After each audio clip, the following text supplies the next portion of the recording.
Sino nga pala yung babae na kasama mo kanina? Katrabaho ko. Bakit? Kasi sobrang ganda niya. Ang umbok pa ng puwet, tsaka ang laki pa ng dibdib. Ah, ganon. Kahit may asawa ka na, nagkagusto ka pa sa iba? Pinuri lang. Nagkagusto ka agad. Gusto mo kasi ikaw lagi yung pinupuri eh.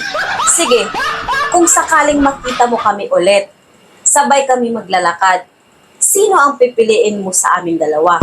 Tinatanong pa ba yan? Siyempre yung katrabaho mo. Direct to the point kasi ako magsalita. Nagsasabi lang ako ng totoo at saka hindi ko ugaling magsisinungaling. Sigurado ka ba na hindi mo ugali ang magsisinungaling at magsasabi ka ng totoo? Aba, siyempre, oo. Sige, magtanong ka tungkol sa'yo. Sasagutin ko kaagad. Sino mas gusto mo? Katrabaho ko o ako? Katrabaho mo, siyempre. Sino mas sexy sa amin? Yung katrabaho mo. Sino mas maganda sa amin? Ano ka ba naman? Katrabaho mo. So, pangit ako, ganon. Medyo.